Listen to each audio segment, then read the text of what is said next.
This post was posted by Aubrey's father on February 22nd in the Aubrey's Not Found public Facebook group. Live our nightmare. Trigger warning. You will be watching raw and unedited footage as the following occurs in our home. Boyfriend contacts Aubrey via secret Snapchat account to apologize while Jade is luckily sitting right on the laptop contacting Aubrey's friends for help. We are confused about who this boy even is because at first they are no longer connections in Snapchat, and their conversation history, which is all available to us from Aubrey's account, does not in any way indicate the seriousness of their relationship as described by him to his parents or us. Mom is running in and out the house calling 911 while I make several attempts to contact Faye directly. At 9:01 p.m., I tried to reach Detective Brian Strong and go to voicemail. I also sent him several texts for 911 help. You will hear voicemails as our fears rise when we realize that Faye has now in fact blocked our cell phone numbers instead of calling us back, pulling over, or calling 911. In our minds, this is more than just a runaway teen. This is the story of an entitled, wealthy, older person of significant means who has decided to make decisions for a child in crisis. She disdains authority and law and may potentially have her own strong feelings on foster care. See video 3. Aubrey's father did post multiple videos that highlight what he has summarized in this post.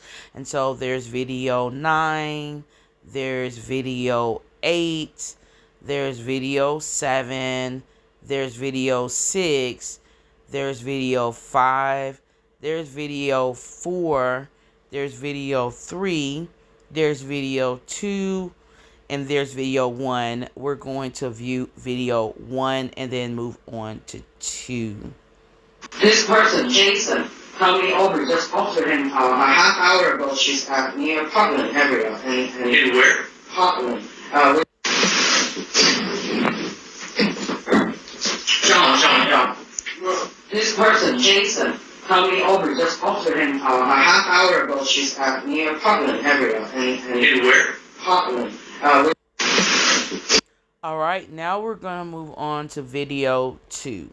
So that's what I knew.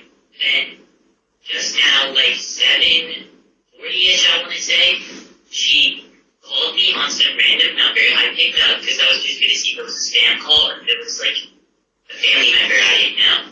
And it was her, and I told her, okay, what the fuck's going on?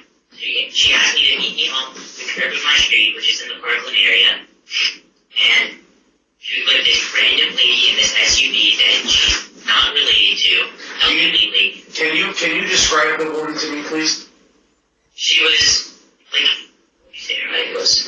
Is she Hispanic? Is she what? I'm sorry. Who's talking right now? Hi, this is Jason's mom. I was actually there with the situation that was going on. So basically, it was a lady that was in a SUV.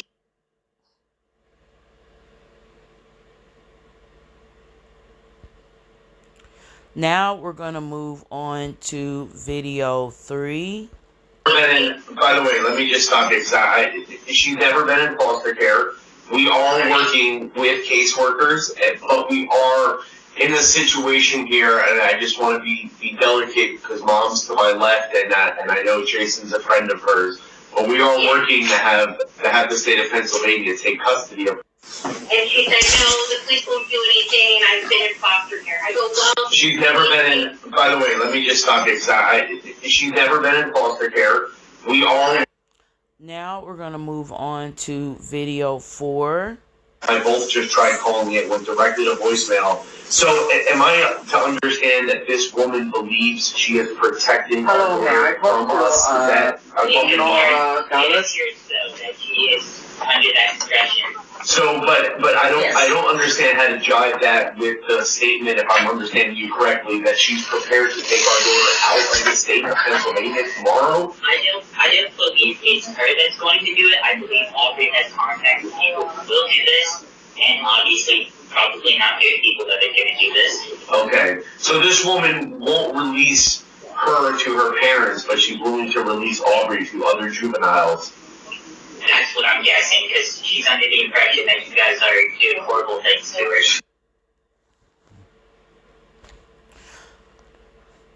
Now, we are going to move on to video number 4.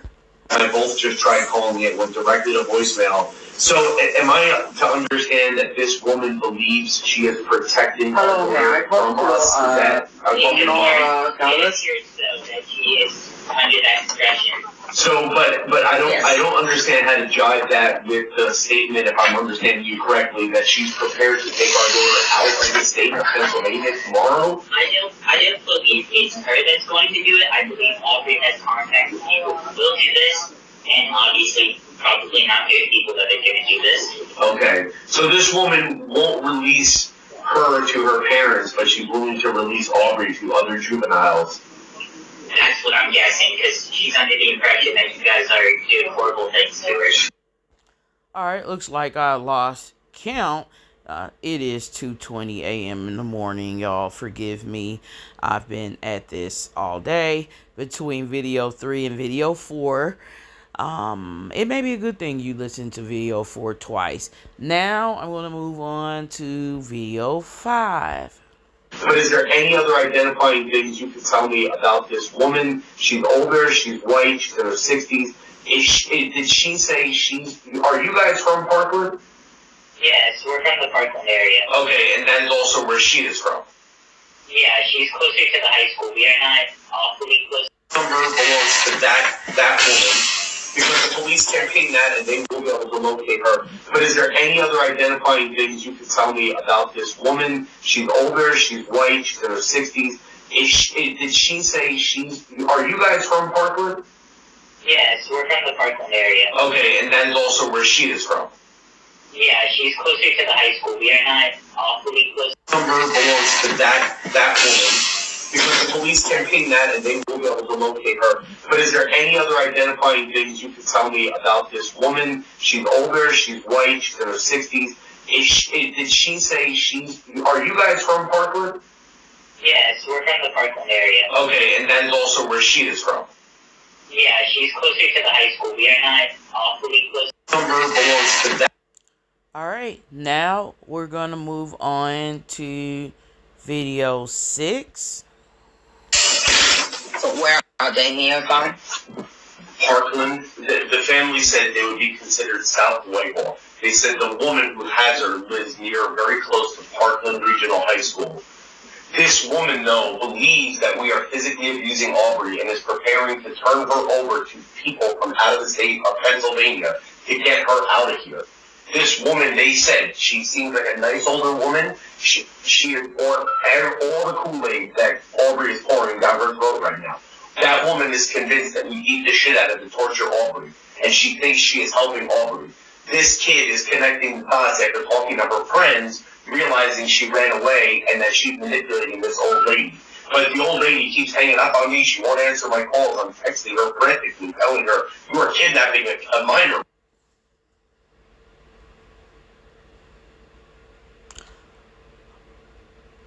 Now we are going to move on to video 7. I'm going to work on this, but I'm going to get you over to Lehigh County for South Whitehall Township, okay? Okay. So I just want to be able to tell them.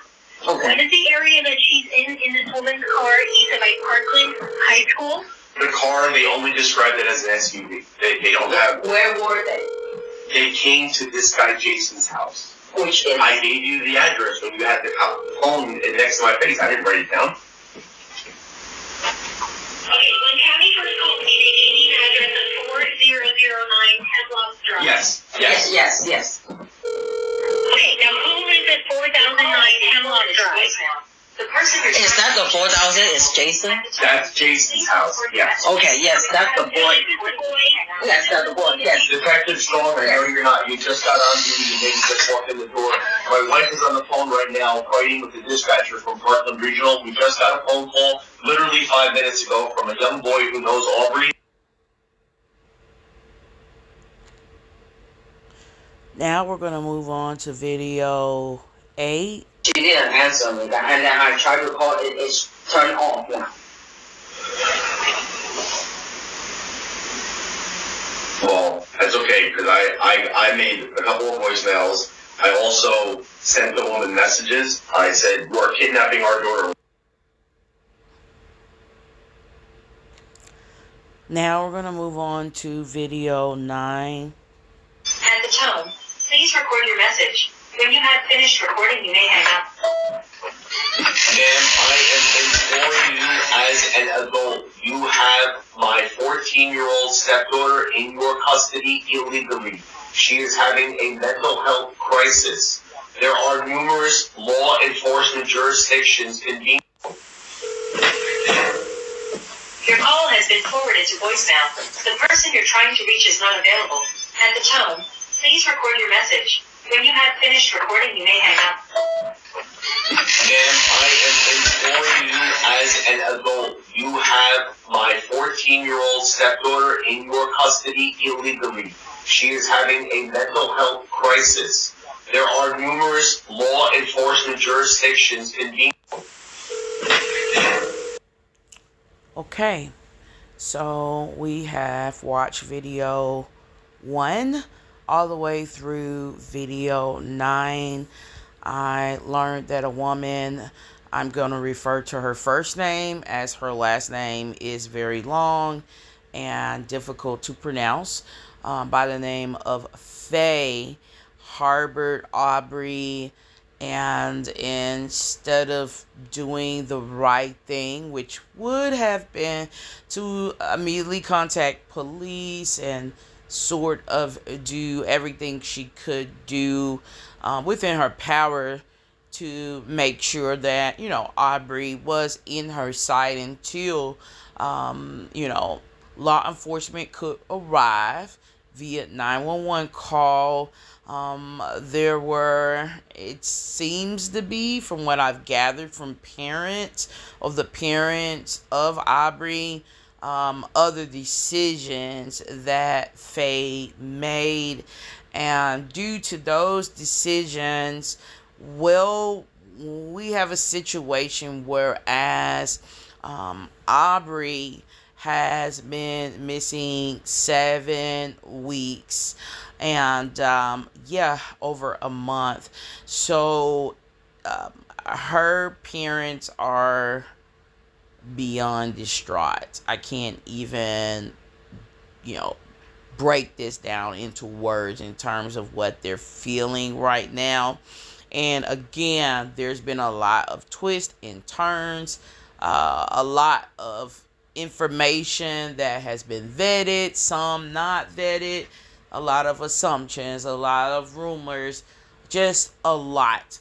So I'm just doing the very best I can to break down, at least from the very beginning, the Aubrey's parents' plight to try to figure out where their daughter was and how to get their daughter back before we approach, week 2, week 3, week 4, week 5, week 6, and week 7 of her disappearance.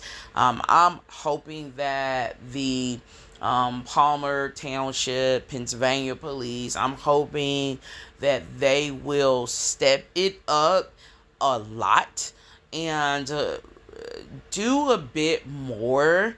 Hopefully the FBI is involved. If not, we're hoping that they will ask the FBI for their assistance and just getting all access to all resources possible to find 14-year-old Aubrey, as it really isn't ideal for her to be out there like that, just wherever she may be, leading into what could be an 8th week of not being home, not going to school, not being on her regular routine. There may even be an email or a letter that I am contemplating sending out to the police myself. Oh, for now, Pebbles, executive news producer of Missing, Lost, and Trafficked. I'm signing out.